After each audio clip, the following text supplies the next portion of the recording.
Happy to welcome Spencer Coursen back to the program. He's a threat management expert, the founder and CEO of the Coursen Security Group, and author of The Safety Trap, a security expert's secrets for staying safe in a dangerous world, a great book.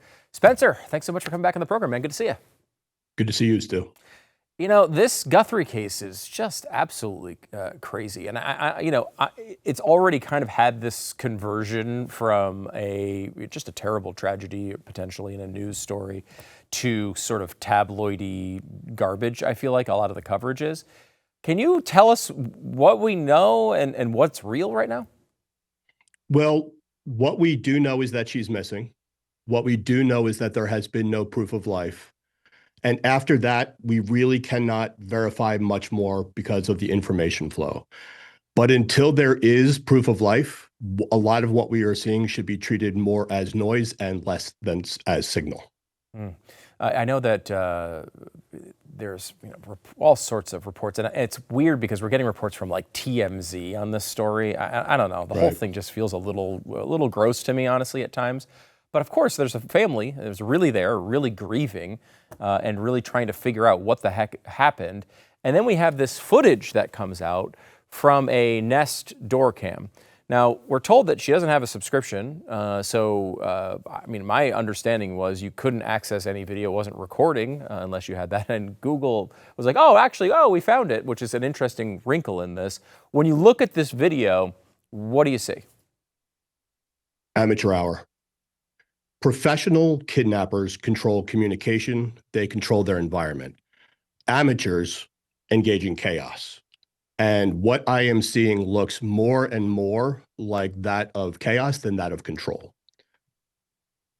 It does seem, again, part of the video is seemingly taking some plants and trying to block the ring cam with plants. Well, exactly. If you're a professional, you have done research and planning up until that point. And then you either know that there's a Ring camera or a Nest camera or a Google camera or some kind of security deterrent. And you either go in the back door where there isn't one, or you walk up with a spray can and go, shh, and then it's over. What you don't do is walk up and go, oh, camera. Oh, what do I do? Come over here, get this. Come over here, do that.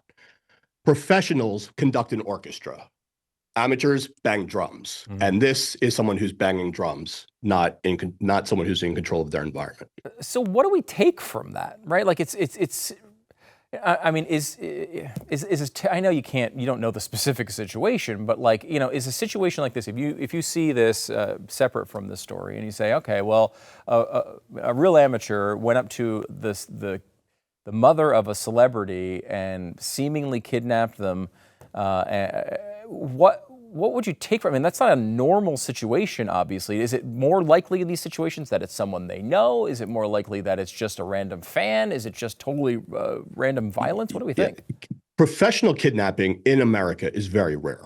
You see this a lot in Latin America. You see this a lot in the Middle East with journalists or business people or non-government organizations.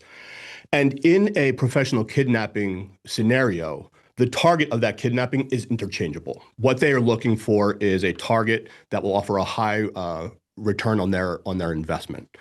And as a professional kidnapper, you want to be the one who is in control of that communication. You don't want the news getting involved because that only complicates and adds another layer of difficulty to the negotiations.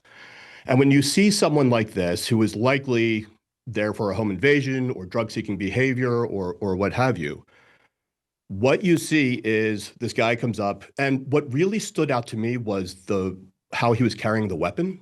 It looks like he had an automatic weapon in a revolver holster, and that holster was inside the waistband holster that he was wearing on the outside of his pants. And the fact that he was wearing neoprene gloves that may have had like reflective tape on the backpack, and just so many things didn't jive for me that this was a professional. So in seeing that video, I went from thinking this was an inside job or a family and friends type thing to believing this is more of a target of opportunity.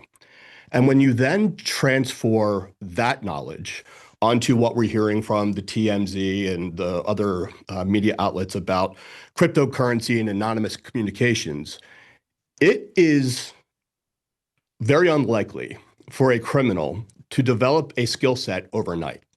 You don't, on the one hand, see them blundering an abduction and then suddenly become very technical with cryptocurrency and anonymous communications. You don't one day watch someone struggle to ride a bicycle and then the next day fly a helicopter. Like those two things, there's a disconnect there for me.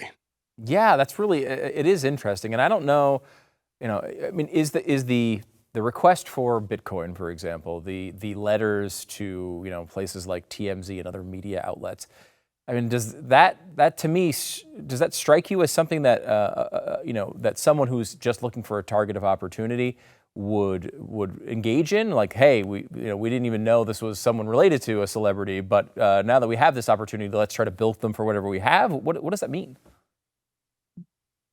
Again, what I started with was we don't know the information and that none of those communications have been verified. I think what we might be seeing is two targets of opportunity. One was an apparent break-in or drug-seeking behavior or an attempt to rob the house, which then escalated into a fatality and then someone wanted to maybe get rid of the body or what have you. Then I think you maybe have another set of targets of opportunity, which are the crypto-seeking benefactors, right? People who are going to capitalize on this tragedy. We're all familiar with never let a tragedy go unrewarded, or whatever the turn of phrase is. Sure. But I think you might be seeing two different modus operandi. What is most concerning to me is we are on day 13 right now. And in kidnapping cases, silence is very rarely a strategy. It is most often a symptom. And the fact that we haven't had any proof of life in 13 days is very concerning for me. Yeah, it really is terrible. When we talk about this person, because I know I trust your judgment. I look at this, and even I, as a total idiot, see that it doesn't look like this guy was a super professional guy as he's taking ferns and trying to put them in front of the camera. Given that, and I think that's obviously true, whoever that person was at the front door is no expert criminal. Why are we on day 13 and still don't have any knowledge of who this person was, and why hasn't he been caught yet? I mean, it feels like, I don't know, it feels like when a crime like this with all the attention on it, if he was a bumbling idiot, we'd already know who he was. I think in the next couple of days, we're going to start seeing a lot of progress on this case. Today's modern investigations aren't just about motive and opportunity. They're also about data and forensic footprints. And so I think what you're seeing right now is them putting a topographic overlay onto who was where, what were they doing, not just in terms of people, but in vehicles and cars and devices. And then through a process of elimination, they're going to start weeding people out. And once they have those people weeded out through a pattern of life, they'll start implementing additional strategies to further that investigation. I think it's also very possible, if not likely, that we need to consider that this person did not know who they were taking. They thought they were just taking an old woman. And it wasn't until after fact that they realized that who it was that they took, or who it was that they killed, or who it was that they abducted. And they have now gone completely silent and are using the chaos and the commotion of all these wannabes to facilitate their escape. God, it's just a terrible thing. And you feel terrible for the family trying to deal with all this. Take me to your book here, Spencer, because, and this is something that I've recommended to people. If you have like a young daughter, for example, you want them to read this book to be able to protect themselves and just be aware of their surroundings. I mean, you go through life, you're a kid, mommy and daddy are always there for you. You go to college, all of a sudden they're not, and you're not paying attention to all these things going around you. You might not be prepared. So it's really, really good for anyone in that situation, or really any situation. The safety trap is the name of it. But in addition to that, Spencer, you think about a situation like this, what could she have done to protect herself about this? Were there steps that she could have taken in advance of this if she had any idea something like this was going to happen? Absolutely. And I think one of the big things that I try to articulate in the book is that keeping yourself safe and keeping you and your family secure does not mean that you need to be fearless and live in a fortress. It does mean that you need to be stubborn and difficult. So if you just take like the 5 Ds of home security: deter, detect, deny, delay, defend. What that means is you don't want the first detection to be when the person is knocking on your door. Detection buys time, time buys you options, options save lives. So when I was writing the book, I actually went around to different supermarkets, and I would meet people in the parking lot, and I would say, hey, if I put $1 million on your upstairs bedroom, could you break into your house within 20 minutes and not leave any trace? And they go, yes. So in that 30 seconds of them believing that their house was secure to them now believing that their house was vulnerable, what happened? Well, they stopped thinking like a homeowner and they started thinking like a bad guy. All the ways that you would break into your house. My wife hates it when I leave the bathroom door or the guest bathroom. My wife hates it when I stink up the downstairs guest bathroom, and so she leaves the window open. Or my kids, leave the garage open when they come home from soccer practice. Or the upstairs sliding deck door doesn't close quite tightly. I would go in that way. All of those ways you would break into your house is how a bad guy would break into your house. So identify those vulnerabilities, put those safeguards in place, and help to ensure the certainty of safety for everyone involved. One of the things I've heard reported, Spencer, is that she had an alarm system, but it wasn't set. She was home, she just hadn't set it because she hadn't gone to bed yet or something like that. Is that the type of is that something you should be thinking about if you're home and you live alone? Stu, yeah. I will do speeches, and I will go, how many people in here have a home security alarm? Everyone raises their hand. Keep your hand up if you turn it on every night. Everyone's hand goes down. What I advise is that because it's not part of your routine. And I talk about this in the book, establish a 9 p.m. routine or a time in your day when everyone is winding down. And that is the dedicated time where you arm the system, you lock the doors, you lock the windows, you bring in the dog, you make sure that the external lights are turned on, you make sure that the cameras are set so that it becomes part of your promotion of a protective posture.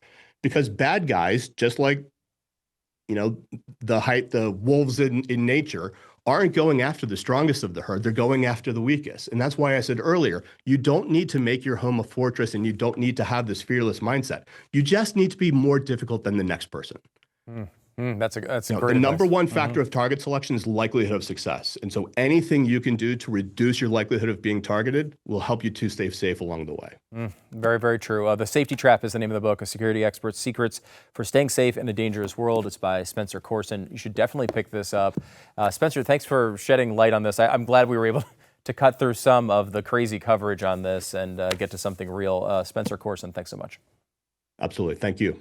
At BlazeTV, we've built a home for some of the strongest, smartest voices in conservative media, people who tell it like it is. It's everything the networks won't show you, delivered on your terms, on any device, at any time. And it starts at just $8 a month. So if you're ready to keep winning, go to blazetv.com/Stu. Subscribe today. Save $20 off your annual plan now. It's blazetv.com/Stu.